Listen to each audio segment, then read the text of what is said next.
Hey everyone, welcome back to my channel. We've been discussing for quite a while this first Sandbox 1, what I call the ASA 2.0. And if you've been following the channel, that's great. But just to recap, I thought it would be a good time to insert in here a discussion about how things connect, how things used to connect, how things connect now, or the recommended way of connecting, and why I would recommend just using that GNS3 VMware to expand it and make it more useful for future projects. So then once we finish this discussion, then the next item on the agenda is to kind of do a mock-up. You know, I'm not really editing these streams. I'm kind of doing it in real time. I'm going to mess up. I'm going to kind of show you what the natural progress is to setting up communication between, you know, your ASA on the inside of GNS3, the actual GNS3 VM that is running and controlling it, and your host machine, right? So the goal is we're going to just pick some random VMnet network that hasn't been defined yet. I'm just running it live. It can blow up. But the whole point is to give a student an idea of, you know, some of the difficulty in setting up your sandbox. This is not easy stuff. You really are going to be tested in your network fundamentals. And I think that's kind of what happened in my path. You know, after GNS3, after the SolarWinds and GNS3 stuff, I said, oh, what can I do with this knowledge? What is the best opportunity for me to test this out? And then I got hired at a telco, which then opened the world as to applying some of the sandbox techniques in a Fortune 300 company. There's some hit and misses on that. I can talk about that at a later time. But then I'm in education, so you know I'm a full-time senior admin at one place, and then I teach part-time as an adjunct professor at another university. And so now is a good time to revisit these things because there's a lot of students out there that are just, you know, they got to catch up to this virtualization of the network. You know, everybody's getting kind of like funneled into the Amazons of the world, and you know, you have choices. You can build them yourself. You know, don't be dependent on any one vendor. Let's learn about the fundamentals, and that's what fascinates me about this topic. You really can learn anything you want. You just now have to know how to build a sandbox. That is what the need is here, and that's what I'm going to show you. So what we're going to talk about is this diagram I whipped up on Lucidcharts. Please forgive me if I'm not using the icons correctly or anything, but we're going to just spend a few minutes talking about this before we do our mock-up, okay? First of all, the old way of GNS3. You know, the old way of GNS3 was the way, as I've described in this channel, especially in the sandbox, was that you were running the GNS3 on Windows. There really wasn't a VM at that time. So it just ran on Windows, and I bound or shared, there's a difference there. I was sharing this cloud interface to a loopback adapter, and the loopback adapter was basically doing the NATing and the DHCP, the leasing of the temporary addresses inside GNS3, and NATing out to the interface. Well, the interface was on a different subnet, so when you're actually sharing these two in Microsoft, basically anything coming outside this adapter looks like two different networks, which is fine. That's exactly what we want, and it worked brilliantly. And then, as I mentioned in the channel, Microsoft whacked that functionality. So then it just made sense to shift, and the shift actually is going to be beneficial for future sandboxes. The reason for that is because you have now expanding the GNS3, since it is a VM, it can also act as a client. It can also act as your toolbox for a particular style of networking. So basically what we would do now is when you are launching GNS3 from your desktop, GNS3 really isn't doing any of the processing anymore. It's actually punting that data via those requests via HTTP protocol, which is, you know, just a simple call to the GNS3 VM. So that means your application that's making the call and the GNS3 VM, those two have to be able to communicate to each other. That's a networking consideration. Your GNS3 VM also has network interfaces, and so not to confuse the old way of doing it, because now the old way doesn't really apply anymore. You're now confined to whatever the GNS3 VM can do for you. So now it just logically makes sense to expand the GNS3 VM, add different types of tools to it.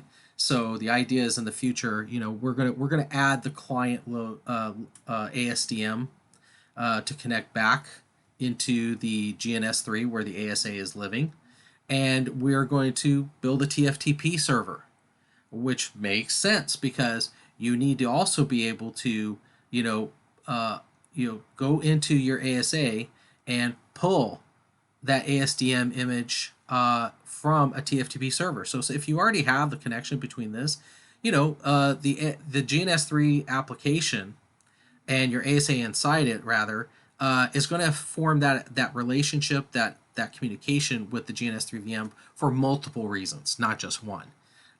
It's all very, very important, because then what can happen is in the future, when I'm done with this ASA sandbox, when I start up another sandbox, I'm not going to spend time, building multiple topologies like I used to over here. I'm going to build a topology that I can swap out and share with someone, but all the core images and everything is stored on the VM. So what's brilliant about that is I can share my GNS3 topology, and then I can just hand it out, but you don't have my VM. You also don't have my images. So it's kind of modular now. Now, if I was to do a sandbox on security, well, naturally, I would build a topology that is to be attacked. And then I would load some kind of I would add something in the GNS VM to be like some type of Kali Linux flavor. So it's just laying out the groundwork in this first sandbox is kind of the precedent, right? It's shifting that thinking, the way of the train of thought. So what we're going to do in this one is really get people to start thinking about it as a network administrator or a DevOps guy. So operations is a different mindset, and that's what I was trying to tell the original GNS3 team. You're a developer, you're a project manager, I'm ops. Ops thinks of all processes and makes it the most efficient so that it's simple, and it's supportable. Because you want to mitigate as many issues and errors. If you're constantly in that hamster wheel where you're cranking out code, and granted Agile works, well, who's going to support it? Ops. Ops supports your mess. So you need to listen to operations and take their suggestions and say, okay, rather than creating just a constant, update of the same software, why don't we focus on structure? So here's what I structured.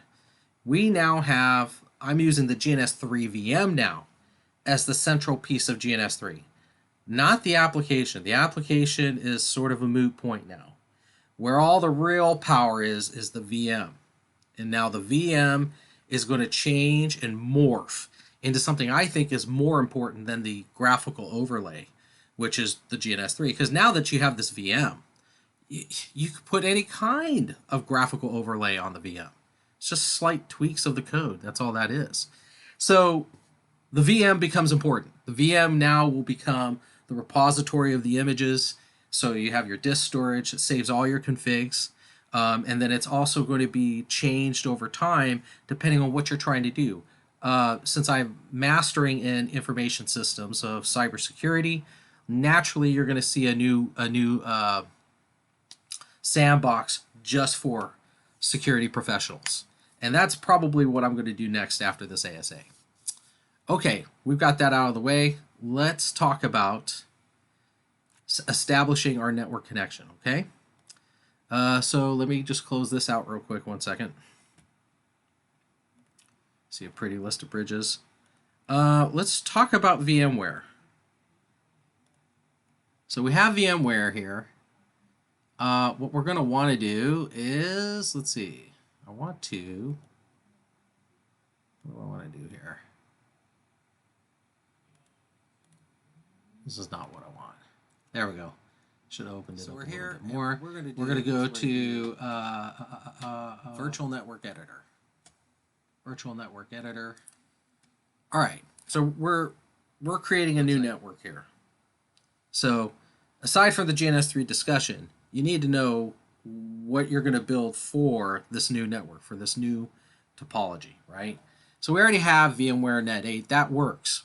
It already works. What we're going to do is we're going to take administrator of, we're going to elevate ourselves, become an administrator, and then we're going to create a new network.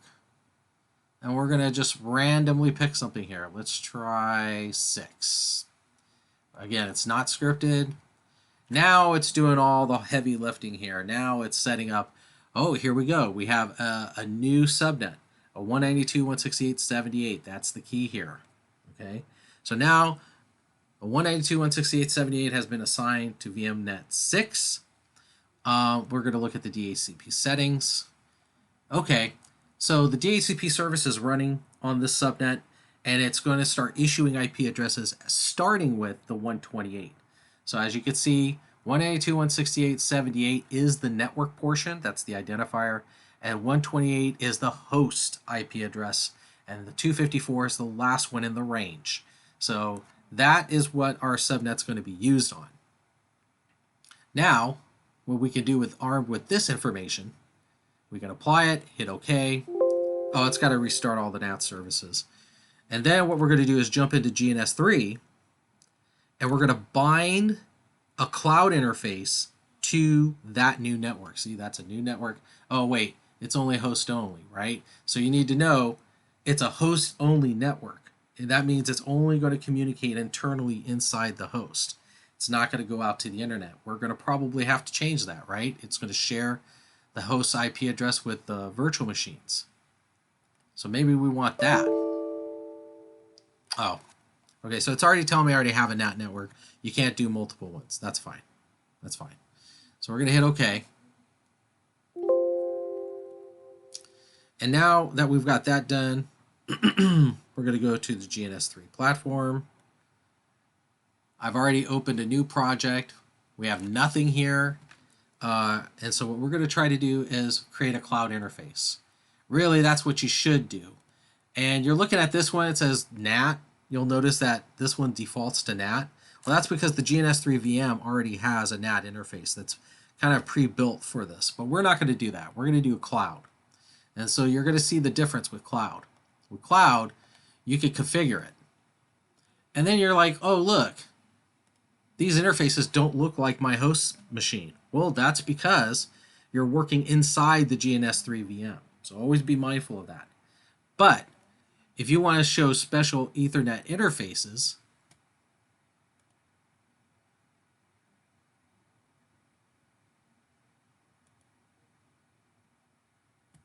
we can use a virtual interface, or we could use this other one.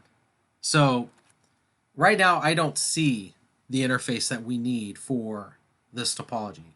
We're probably going to have to go into the GNS3 VM and create a new interface to join it to VMnet 6.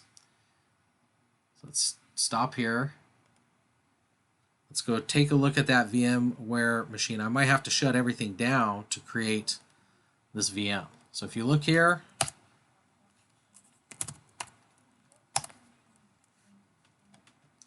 we're going to do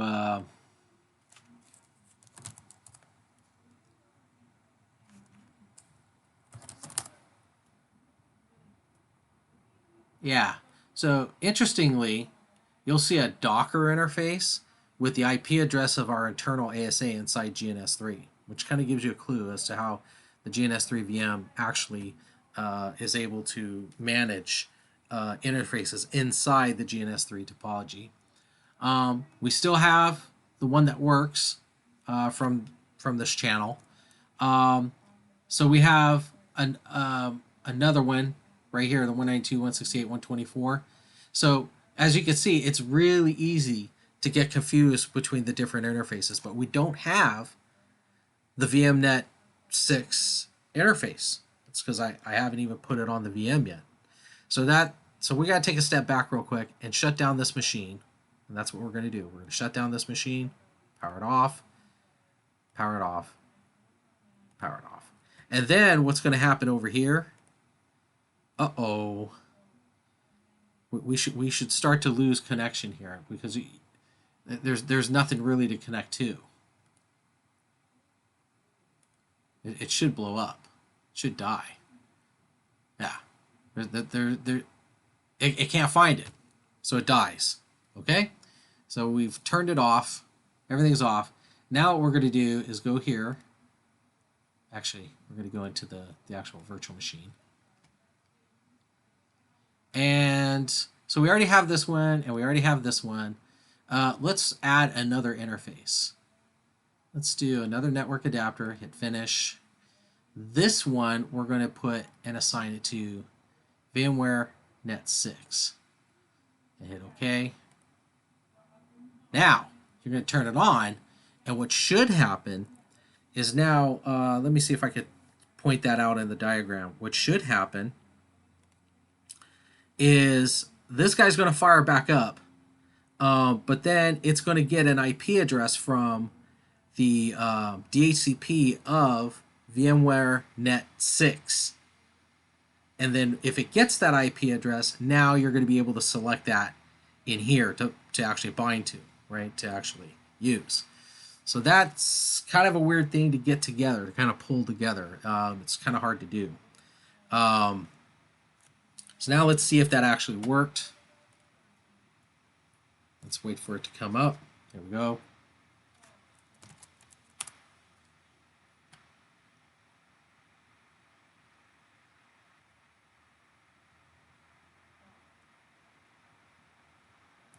Okay, so now let's see if there's any new interfaces.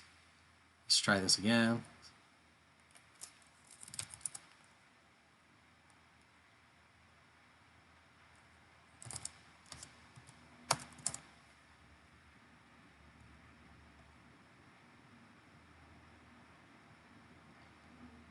Oh, check it out.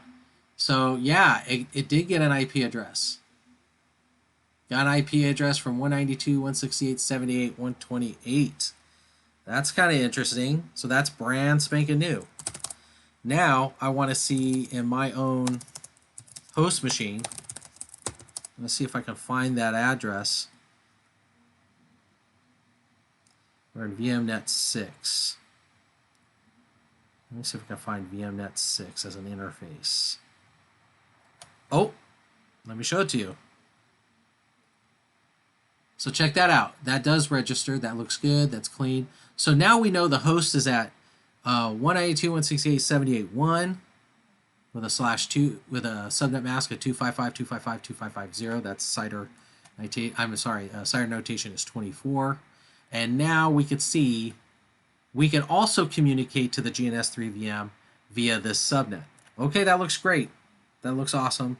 Let's just move on to the network. Let's launch GNS3 again.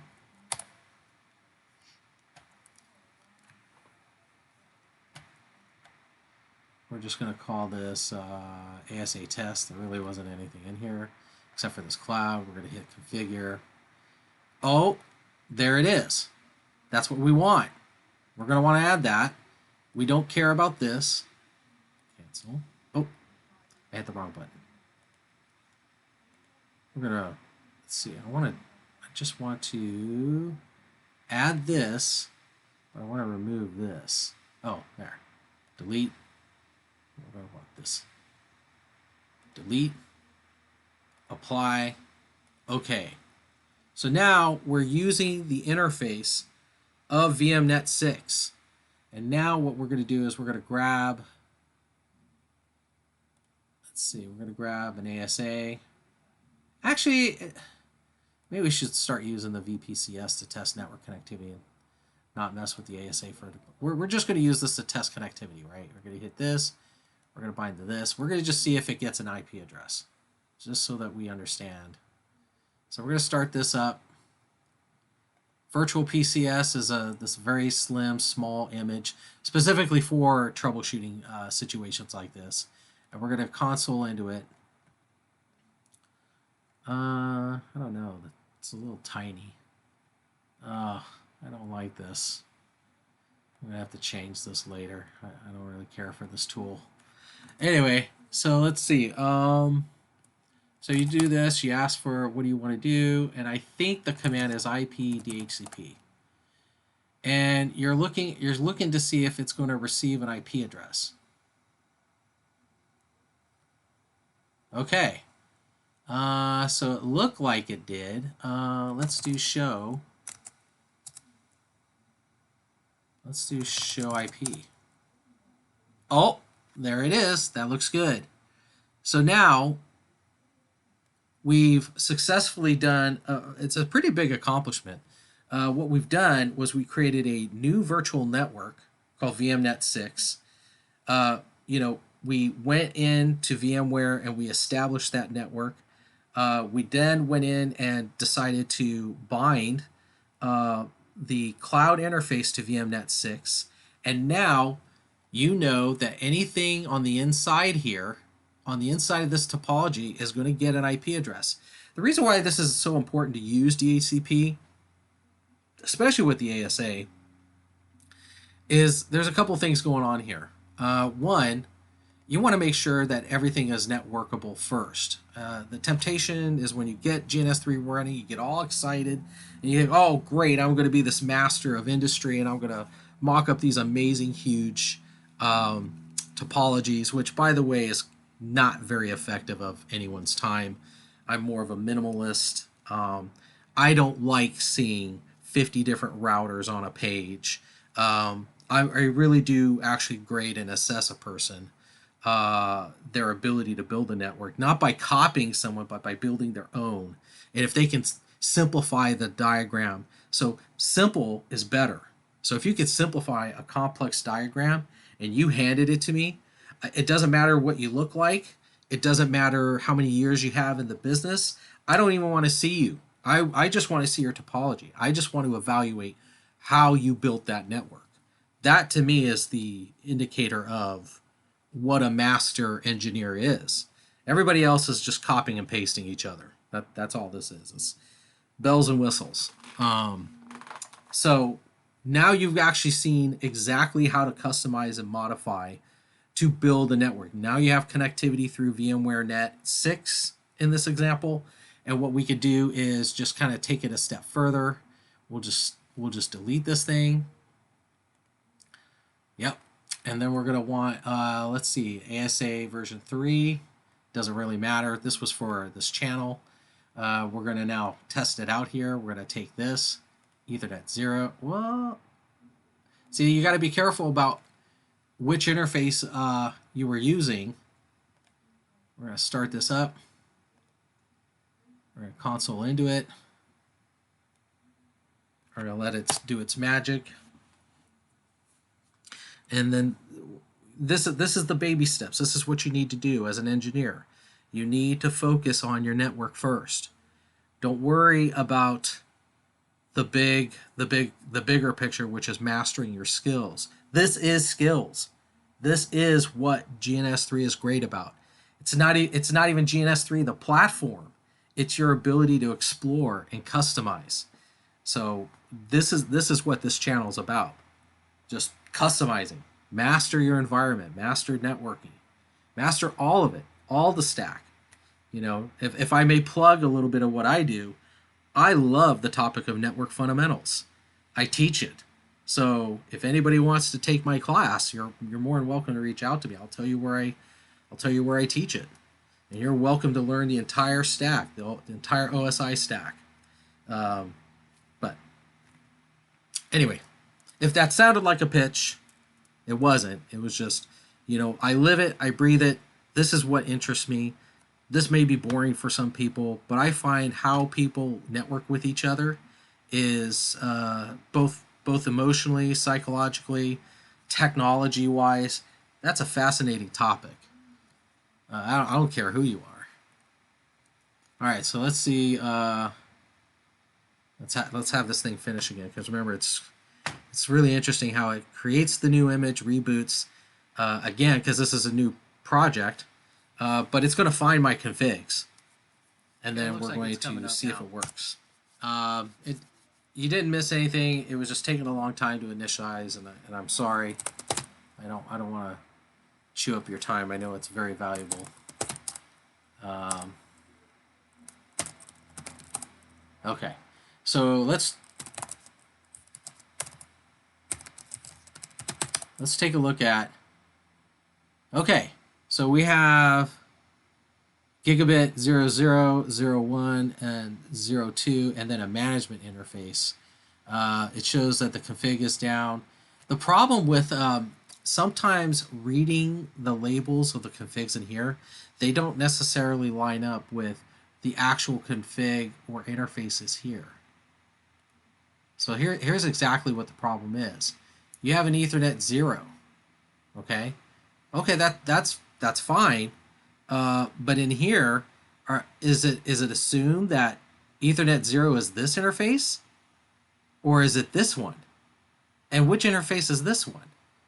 So, because it pulled from an old config file, which is a very typical thing to do, what I would just do is wipe out any old information on any of those interfaces. So what we're going to do is we're going to kind of play around with this and figure out which interface is going to get the DHCP address, right? It looks confusing because look, you got management 00 and you got gigabit Ethernet 00. Could be a labeling issue here because this looks down. So what we're going to do is we're going to basically go and configure. Let's see. Let's take interface.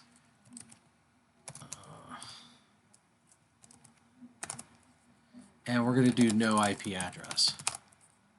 So we just basically cleared it out. Do show interface IP brief. Oh.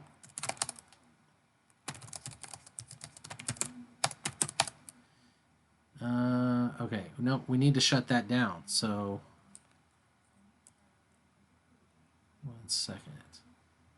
Well, that's weird. Management 00 is showing up. So that tells me already that this Ethernet connection, this connection in GNS3, sorry about that, didn't mean to mess this up. That means this connection right here is really management. That's what that's telling me right there. So I need to figure out, let's kill this one. Let's delete it. Let's try the next interface down and see what comes up.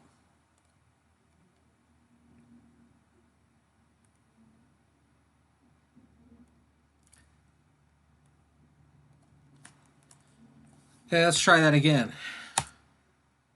Oh, there it is. So this is a very typical thing that I'm glad I caught that is so aggravating, is that you're looking at the labels here thinking that the labels align up with the GNS3 graphical interface, and it sometimes doesn't, right? It's easy to get confused about that. But look, we now have a 192.168.78.130 address.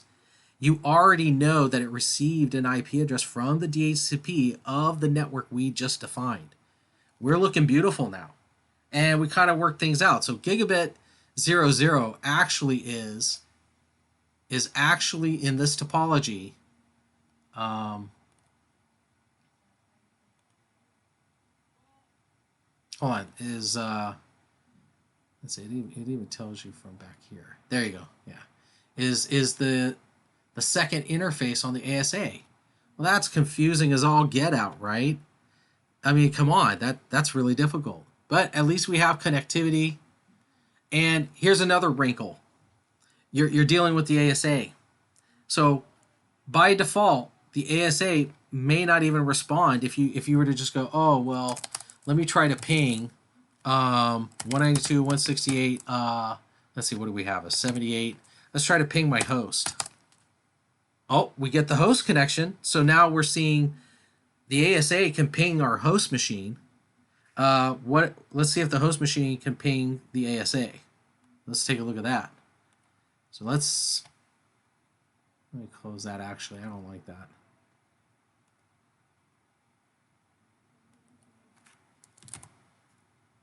We're going to create it again. Let's try to ping this interface, okay? Let's do ping 192.168.78.130. Oh, it looks good.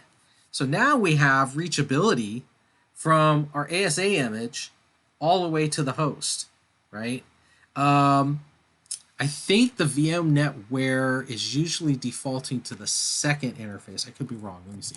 Ping 192.168.78.2. No? Okay, I'm wrong. But this is really encouraging because then now what we did was we created a new subnet through VMware Net.